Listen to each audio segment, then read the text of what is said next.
Hello friends, welcome to smart minds. Smart mind में आप सभी का स्वागत है। Myself Vinay sir. Friends, today we are going to see maths topic, one of the chapter from maths paper 2 of 11th standard. So we can say, you can see the cover page of 11th standard maths paper 2, that is maths part 2 textbook, and this is the index of maths part 2. So you can see from the index we have a topic, right? The first topic, that is complex number. So we are going to discuss today this topic, complex number. Okay, so let us start this topic, complex number. Right. So as I told you, I am going to start 11th science maths paper 2, and the topic is complex number. So let us move to the next slide. Right. Complex number. Now in this topic, complex number, what we are going to study? Yes, we are going to study in this topic complex number, that is a complex number definition, algebra of complex number, then geometrical representation of a complex number, polar representation of a complex number, and De Moivre's theorem. So these are the subtopic which we are going to discuss in detail. Right. Next, let's recall. So we know we require some basic concept to start the next topic, the new topic. And what are the basic concept we want for this topic? They are algebra of real numbers. Yeah, student, we are already familiar with the real number. It was a whole topic there in standard 9th, right, called as real numbers. So in real numbers may we have so many types of numbers. For example, we can say natural number, whole number, integers, right, set of integers, then rational number, irrational number. So these are the parts of real number. So that set we require to proceed further for this topic, complex number. We are already familiar with the second part called as solution of a linear and quadratic equation. Again, it was a topic there in lower class, how to get solution of linear equation and quadratic equation. So that also will help you to proceed further with this topic, complex number. Next we have representation of a real number on a number line, right? Number line, how to represent any real number on a number line, that was there in the lower class, which is one of the requirement for this topic. Next we have representation of a point in a plane, how to represent a point in a plane. We know we have a topic called as graph. In graph, how to represent a point, that we know, we are familiar with that. So that also will take help of that to proceed further in this topic, complex number. And the last one is trigonometric ratios, right? We are familiar with the trigonometric functions. We know we have 6 type of trigonometric functions: sine, cos, tan, cosec, sec, and cot. So that also required for this topic, complex number. So hope this is clear to everyone. Let us proceed further and let us start the first subtopic, that is what is the meaning of complex number. So let us have an introduction. Right. Students, just concentrate here. Consider the equation x square plus 1. Yeah, if we take this equation x square plus 1 and when we'll solve it, what we'll get? Yes, x square plus 1. Right, just get it. So x square plus 1. Now when we'll solve this equation, x square plus 1 is equals to 0. See what we are going to get? X square is equals to minus 1. So x is equals to plus and minus under root of minus 1. Now just concentrate on this these values of x. And now let us proceed further in the statement.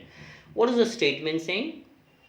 This equation has no solution. You can see what is given here. This equation has no solution in the set of real numbers, because there is no real number whose square is -1. We don't have any real number whose square is -1. In short, we can say this plus and minus root of -1 is not a real number.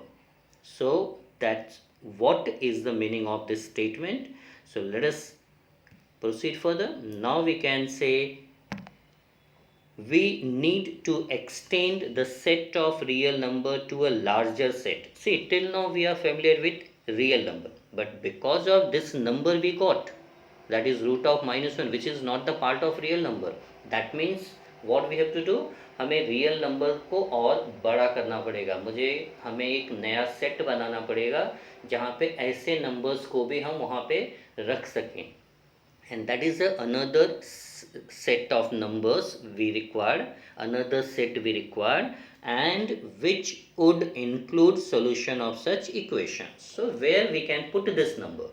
Now we can say for that we introduce a symbol I, Greek letter iota, it is also called as iota, such that I is equals to root of -1. So let us take that root of -1 as a what? I, because we have to, once we are getting some such numbers, we have to give some symbol to that. So we are giving the symbol as a small I, which is called as iota. So iota, that is I, is equals to root of -1. So if I is equals to root of -1, we can say squaring both the side. So if we square it both the side, what will get? Yes, if I is equals to root of -1, and if you square it both the side, you will have I square is equals to -1. So you can see here we are getting I square is equals to root of -1. So I square will be -1.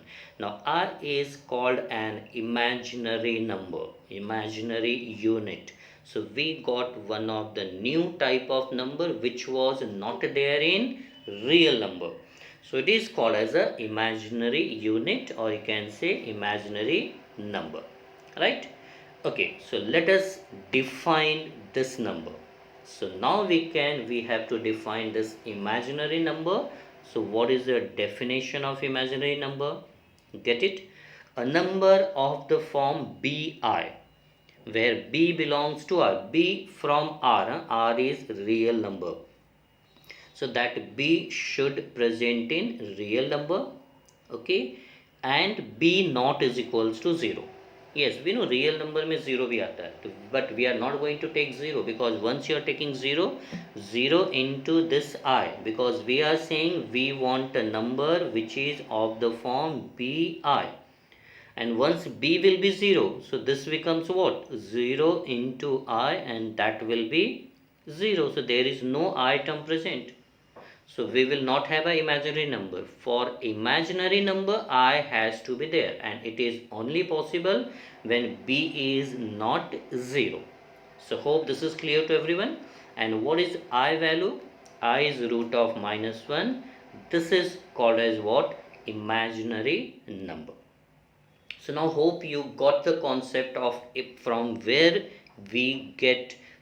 where we are getting imaginary number, right? Yes.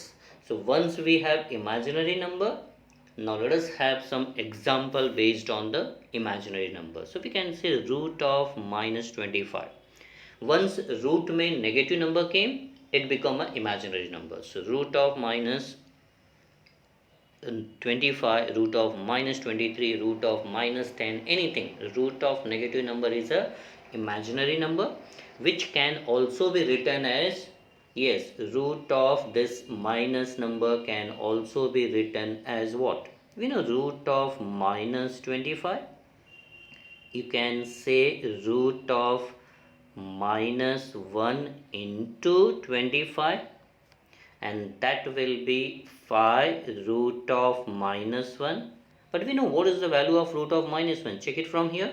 Root of -1 is I. So can you say it is nothing but 5i. So that is what we have here. Root of 25i, root of minus 25 is nothing but 5i. Hope this is clear to everyone. Right. Now we have next example 2i, 2 upon 7i minus 11i. These are the example of imaginary number. Right. Let us have some note related to imaginary number. What you can say? The number I satisfies following properties. And what are the properties we have? Yes, we can say first one is I into 0 will be 0, like your real number, right? 0 into anything will be 0. Here also I into 0 will be 0. Second, if a belongs to R, real number, then root of minus a square can be written as plus and minus RA. Right? We know a square will come out from the root a, and root of minus 1 is plus and minus I. Third property we have, if AB belongs to R and AI equals to BI, then you can say A is equals to B. See, we are just comparing two imaginary number. So when two imaginary numbers are equal, right, so we can say A is equals to B and vice versa. You can say if A is equals to B, AI is equals to BI.